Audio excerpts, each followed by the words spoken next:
Yahoo minasan, welcome back again with Mr. K di sini. Kali ini kita bahas hal-hal yang santuy dulu ya, sebelum besok-besok bahas kayak biasanya.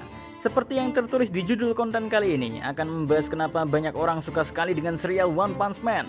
Padahal kalau hanya lihat sinopsis doang, mungkin yang ada di pikiran, apa bagusnya sih One Punch Man? Jika emang berpikiran seperti itu ya, tenang saja, kalian gak sendirian kok. Mimin awalnya juga sama, berpikiran seperti itu. Tapi setelah nonton dan baca sendiri manganya, bahkan sampai ngikutin manga versi one-nya ya, dengan senang sekali Mimin akan berikan alasan versiku sendiri. Kenapa serial ini patut ada dalam list memori fans anime? So, let's go mawon yuk!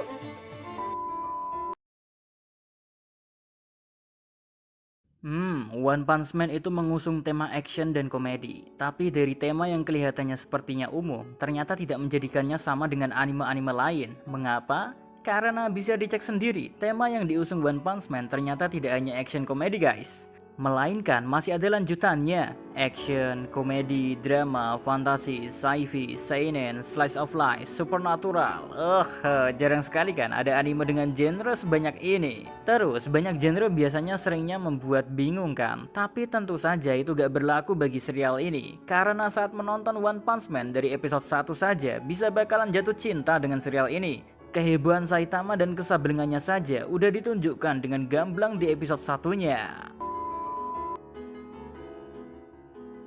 Studio Mad Dog telah membuktikan jika ingin membuat pertarungan keren di anime, mereka harus totalitas, tidak boleh setengah-setengah. Karena tiap adegan pertarungan yang ditunjukkan sungguh amazing. Sebagai catatannya, visual yang Mimin maksud di sini hanya ada pada season 1. Kalau season 2, Mimin no comment dah terkait masalah visual atau cuitan-cuitan lainnya. Jadi maaf saja ya. Terus, berkat season 1 lah, One Punch Man bisa heboh, hingga pernah menjadi trending topik di Twitter dulu, gara-gara visual wah yang disajikan Mad Dog. Terutama pada visual Saitama melawan Boros yang kalau ditonton full HD 60 frame per second ya, dijamin makin dimanja nih mata. Sayangnya season 2 hadir dengan kualitas visual yang sedikit melenceng dari ekspektasi sih. Tapi tak mengapa, yang penting udah ada yang mau lanjutin adaptasi anime si botak kan. Apalagi kabarnya season 3 proses pengerjaan loh.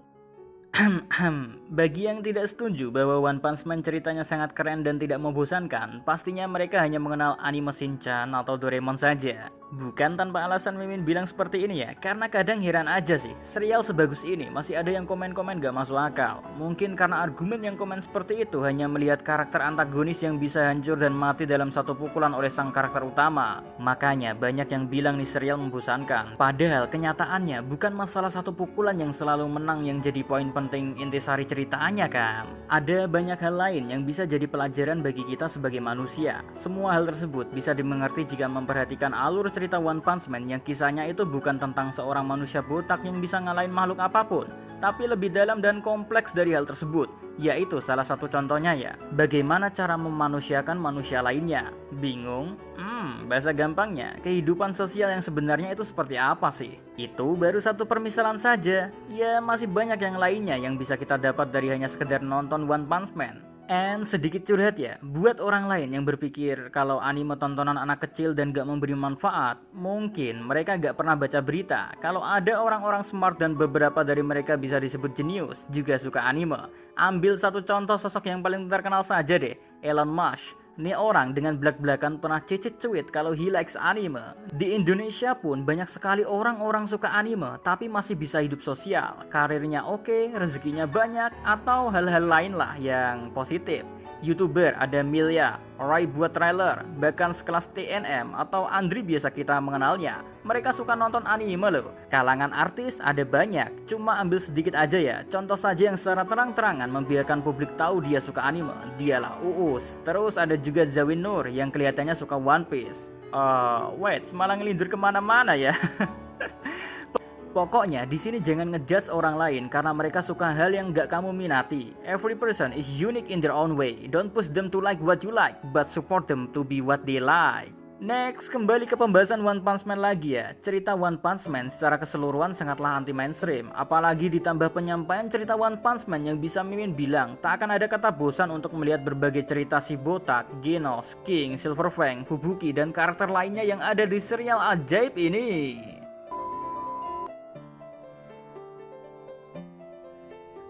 Wajah tampan Saitama. Mendengar hal ini rasanya bingung ingin mengekspresikan diri seperti apa. Tapi kalau dipikir-pikir emang bener sih, salah satu alasan banyak orang ya menyukai anime One Punch Man mungkin karena bisa melihat wajah Saitama yang lonjong, tampan kayak telur grosiran yang membuat silaunya bisa membuat bahagia di mata. Ya tentunya bonus ekspresi-ekspresi Saitama yang bisa dijadikan bahan meme juga termasuk. One Punch Man memang hanya berepisode sedikit saja, berjumlah 12 episode di tiap seasonnya. Udah ada 2 season sih, jadi totalnya ada 24 episode. Tapi percayalah, 24 episode ini akan membuat kita menyukainya. Sedikit tapi benar-benar bermakna bagi kehidupan, terutama kehidupan sosial yang harus bisa saling menghargai antara satu dengan yang lainnya. Nek boso Jawone, toto kromo marang wong liya, merendah padahal mudah untuk sombong, diam padahal mampu untuk bicara, belajar padahal sudah tahu apa yang dia pelajari. Terdengar mimin bullshit kan? Tontonlah serial ini dengan full tanpa skip-skip ke adegan pertarungan, maka nanti baru boleh bilang Mr. K bullshit atau enggak. Kalau nyekip-nyekip ya gak ada bedanya dengan nonton kucing poi, hanya nonton bagian enak-enaknya doang. And finally, sebelum Mimin akhiri videonya, ada sedikit bonus nih. Mimin mau bawain kabar yang sering ditanyakan oleh para penonton channel Kuculuk ini tentang berita serial One Punch Man yang bakal diadaptasi jadi live action. Itu benar apa kagak? Kalau benar pendapatnya bagaimana? Dan siapa aktor yang paling cocok meranin karakter Saitama dalam live action tersebut? Oke, Mimin jawab di sini ya. Kalau berita tentang kabar si botak sableng bakal diadaptasi jadi live action itu memang benar adanya. Gak tanggung-tanggung, yang garap bakalan Hollywood pula. Pihak-pihak yang menangani adaptasi One Punch Man juga bukan orang sembarangan. Ada Scott Rosenberg dan Jeff Pinkner. Mereka yang akan menulis naskahnya untuk cerita One Punch Man versi live action. Bagi yang nggak tahu mereka berdua itu siapa, mereka adalah penulis terkenal dan merupakan spesialisnya dalam menulis naskah film. Misalnya, film paling baru ya, Venom dan Jumanji, naskahnya mereka yang ngehandle. Terus bagian produsernya bakal dihandle oleh Avi dan Ari Arad yang sebelumnya mereka memproduseri film live action juga. Misalnya Ghost in the Shell, Iron Man, Daredevil, dan lain-lain. Kombinasi penulis naskah dan produser ternama ini bakal ditantang dengan konseptual alur cerita di manga One Punch Man harus dibawakan dengan cerita yang sinkron dengan apa yang terjadi pada manga One Punch Man itu sendiri. Pastinya ini jadi challenge tersendiri bagi pihak Hollywood juga ya, agar jangan jadi sembrono garap manga One Punch Man seperti yang sering terjadi pada beberapa live action yang gagal total, tak bisa memenuhi ekspektasi para fans dari serial manga aslinya. Dan para fans penikmat film yang antusias dengan film live action, kita pasti gak mau ini terjadi pada serial si botak bukan?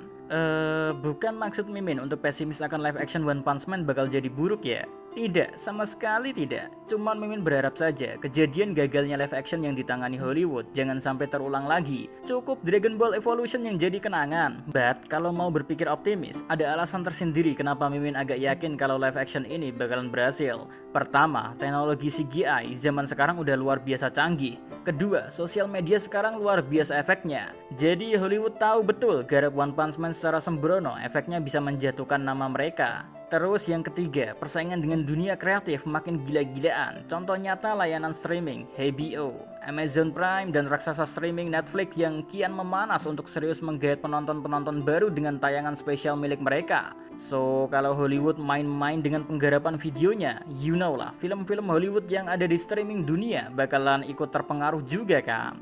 Next, ke bagian menariknya, kira-kira siapa pemeran yang cocok jadi karakter utama One Punch Man live action, alias Who's the Man yang akan mengisi kebotakan Saitama? Untuk menjawab ini, Mimin beri pendapat dulu tentang kandidat yang ada di thumbnail video ini. Yang pertama Dwayne Johnson ya, atau kita mengenalnya sebagai The Rock di masa kecil kita. Nih orang, aktor yang sangat berbakat, puluhan film besar telah dibintanginya. Cuma, kalau mau bicara jujur-jujuran, Mr. Dwayne Johnson kurang cocok meranin Saitama, baik itu yang versi One ataupun versi Yusuke Murata Sensei. Alasannya sederhana, yaitu ada pada warna kulitnya dan ukuran tubuhnya yang is too big untuk meranin Saitama. Mr. Dwayne Johnson malah lebih cocok jadi Tank Top Master atau Puri-Puri Prisoner.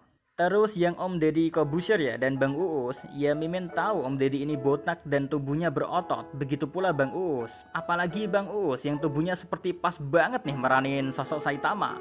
Kalau Om Deddy mungkin terlalu sedikit besar, tapi cocoklah warna kulitnya kalau meranin Saitama. Cuma kembali lagi hal ini sulit terjadi karena live action One Punch Man yang buat adalah Hollywood. Situasi sedang kayak gini yang diambil ya pasti aktor-aktor sono yang udah pernah nongol di Hollywood. Sebelumnya maaf ya Om Ded, Bang Uus jadiin jenengan thumbnail di video. Minta maaf sekali. So, Kembali ke pertanyaan siapa yang cocok meranin Saitama, pendapat Mimin pribadi mengarah pada satu orang, yaitu Donnie Yen, aktor dari Hong Kong yang sukses melambungkan namanya hingga Hollywood saja sering meliriknya. Tampang pure Asianya cocok mengisi karakteristik Saitama, rambutnya dibotak, terus pakai teknologi zaman sekarang untuk membuat Donnie Yen sedikit lebih muda seperti yang digunakan pada film Fun, dan sedikit polesan, maka boom, jadilah Saitama. Ya bolehlah berandai-andai. Oke, sekian video yang bebas kamu menilainya ini penting atau enggak. Yang Mimin berharap semoga saja apa yang kusampaikan bisa dipahami. Udah itu doang sih. So, see you again next time. Adios ye caramelos. Stay safe everyone. Please stay at home. Salam Animania.